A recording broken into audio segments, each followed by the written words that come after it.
के बारे में, ठीक है, किसके बारे में? ग्रह के बारे में। और ग्रह में इसके पहले जो हमारी टॉपिक थी वो किसके बारे में थी? सूर्य के बारे में थी। तो सूर्य के बारे में हम लोग पढ़ चुके हैं ना, सूर्य के बारे में पढ़ चुके हैं हम लोग। आज हम पढ़ेंगे सभी ग्रहों के बारे में, जैसे बुध, शुक्र, पृथ्वी, मंगल, बृहस्पति, शनि, अरुण, वरुण, ठीक है। तो चलिए स्टार्ट करते हैं टॉपिक।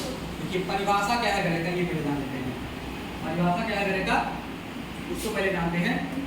सूर्य के चारों ओर अपनी कक्षा में घूमने वाले खगोलीय पिंड क्या कहलाते हैं? ग्रह कहलाते हैं। सूर्य के चारों ओर अपनी कक्षा में घूमने वाले खगोलीय पिंड क्या कहलाते हैं बाबू? ग्रह कहलाते हैं, ठीक है। अब चलिए ग्रह आप लोग जान गए। ग्रहों की संख्या कितनी है? ये आपके सामने है, कितनी है ग्रहों की संख्या? 8 है ना। और 8 ग्रह के नाम तो आप सभी लोग को पता ही होंगे, बोर्ड पे भी आपके सामने है। और अगर हम क्रम की बात करें, ग्रहों के क्रम की बात, तो यहीं पे कर लेते हैं, ठीक है। देखिए सूर्य के सबसे नजदीक ग्रह कौन सा है? दूसरे नंबर पर सूर्य के सबसे नजदीक ग्रह कौन सा है? तीसरे नंबर पर सूर्य के सबसे नजदीक, चौथे नंबर पर, पांचवें नंबर पर, छठवें नंबर पर, और सातवें, आठवें नंबर पर, ठीक है। तो ये 8 ग्रह आप लोगों को याद भी है। अब अगर हम बात करें कि सूर्य के सबसे नजदीक ग्रह कौन सा है और सूर्य के सबसे दूर ग्रह, सबसे बड़ा ग्रह कौन सा है? किस ग्रह के चारों ओर छल्ले बने हुए हैं? सबसे ठंडा ग्रह किसे कहा जाता है? किसी को नहीं पता? शीतल ग्रह।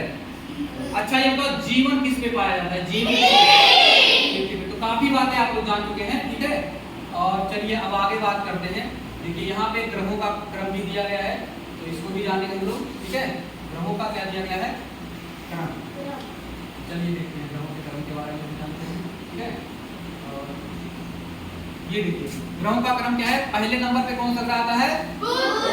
बुध आता है ना पहले नंबर पे।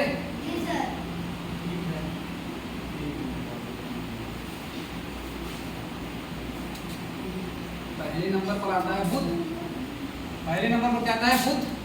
दूसरे नंबर पर शुक्र, तीसरे पे मंगल, इसके बाद फिर बृहस्पति, फिर शनि, फिर अरुण, फिर वरुण, ठीक है। ये हो गया ग्रहों का क्रम।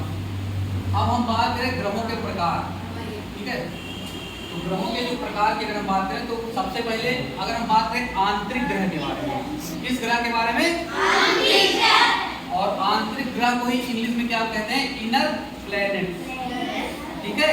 इनर प्लैनेट्स यानी आंतरिक ग्रह, ठीक है। अब आंतरिक ग्रह में कौन कौन से ग्रह आते हैं?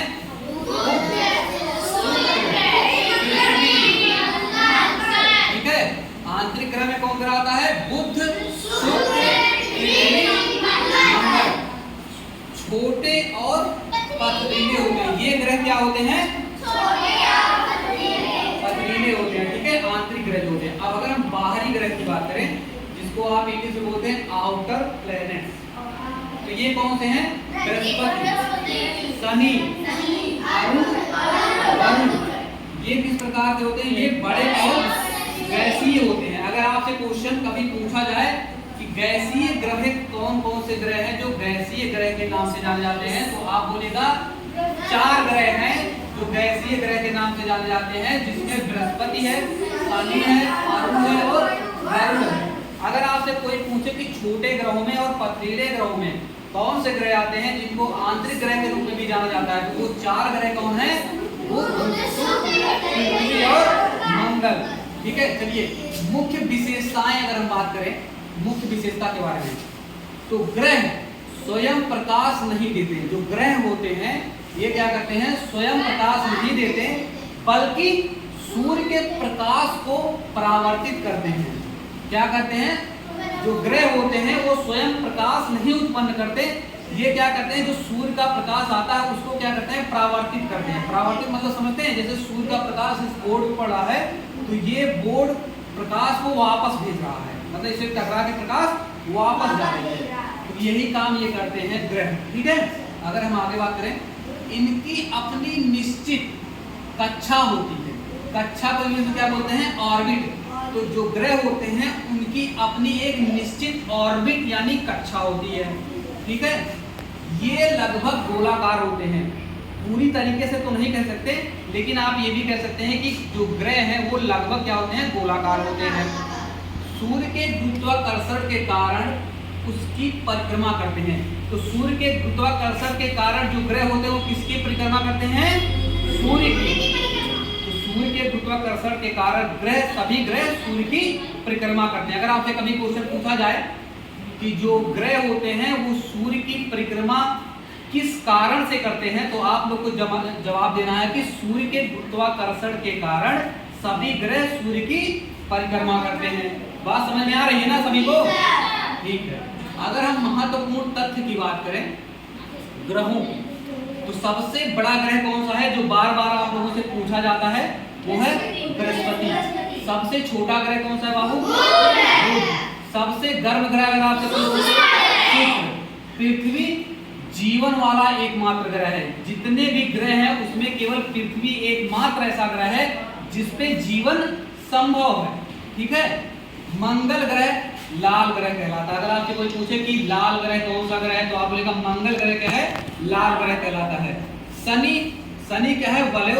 वलयों यानी रिंग्स, जिसमें छल्ले पाए जाते हैं। किसमें पाए जाते हैं छल्ले? तो शनि ग्रह में, ठीक है। रिंग्स यानी वलय पाए जाते हैं। बृहस्पति ग्रह गैसों का विशाल ग्रह है। अगर आपसे कभी क्वेश्चन पूछा जाए कि गैसों का सबसे विशाल ग्रह कौन सा ग्रह है, तो आप बोलेगा बृहस्पति ग्रह गैसों का सबसे विशाल ग्रह है।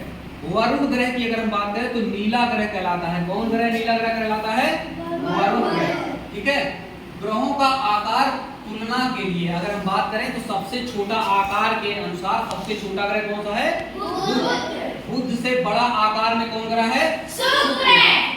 अगर हम तीसरे नंबर पे सबसे छोटा ग्रह बात करें, सबसे देखिए पहले नंबर पर सबसे छोटा ग्रह बुध है, दूसरे नंबर पर सबसे छोटा ग्रह शुक्र है, तीसरे नंबर पर सबसे छोटा ग्रह पृथ्वी, चौथे नंबर पर सबसे छोटा ग्रह मंगल, पांचवें नंबर पर सबसे छोटा ग्रह बृहस्पति, छठवें नंबर पर सबसे छोटा ग्रह शनि, इसके बाद सातवें नंबर पर सबसे छोटा ग्रह अरुण, आठवें नंबर पर वरुण।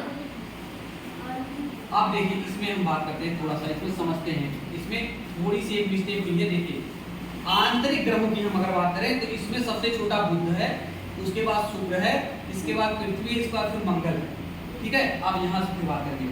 अगर हम बाहरी ग्रहों की बात करें तो इसमें सबसे बड़ा बृहस्पति है, सब इसके बाद फिर दूसरे नंबर पे सबसे बड़ा शनि है, फिर तीसरे नंबर पर सबसे बड़ा वरुण है, फिर जाके अरुण है, फिर जाके वरुण है, ठीक है। तो ये हुई कुल 8 ग्रहों की बात। पहला नोट, वर्तमान में हमारे सौर मंडल में कुल कितने ग्रह हैं? 8। और 8 की बात हो चुकी है, जिसमें सबसे बड़ा ग्रह बृहस्पति है, सबसे छोटा ग्रह बुध है। तो ये सारी चीजें हमने आज बात की है। तो उम्मीद करते काफी चीजें आपको समझ में भी आई होंगी और आप लोग अपने नोटबुक में इसको नोट डाउन कर लीजिएगा, ठीक है, ताकि जो भी चीजें आप भूलते हैं पढ़ने के बाद उसको आप रिवीजन कर सकें, ठीक है। और जैसे कुछ चीजें हमको बोलने में प्रॉपर बोर्ड पे तो प्रॉपर लिखा रहता है, तो कुछ चीजें अगर बोलने में त्रुटि हो जाती है तो आप तुरंत बोल दीजिए करिए सर ये चीज मतलब ये होगा, ठीक है। आप लोग तुरंत ऑब्जर्वेशन करिएगा, ठीक है। कोई भी ये नहीं कि मतलब सब कुछ जैसे पढ़ने में कभी कभी गलतियां हो जाती है, बोर्ड पे लिखा कुछ पढ़ हो जाता है, फ्लो में कुछ और बोल दिया जाता है, तो आप लोग तुरंत उस पर ऑब्जर्वेशन करें, क्योंकि आप लोग का समूह ज्यादा है, ठीक है। तो आप लोग कोई ना कोई तो ध्यान देगा ही उतना कि सर मतलब ये चीज इसको आपने गलत बोल दिया है, तो उसको फिर दोबारा सही कर देगा। बाकी बोर्ड में चीजें सही लिखी गई है, ठीक है। अगर बोर्ड में कुछ चीजें आपको लगे कि हाँ ये चीजें गलत लिखी गई है तो आप उस पर भी ऑब्जर्वेशन कर सकते हैं, ठीक है। तो हमने आज किसके बारे में पढ़ा? ग्रह के बारे में। तो इतना आप लोग को समझ में आया? ठीक है, आज की टॉपिक यहीं पे समाप्त करते हैं।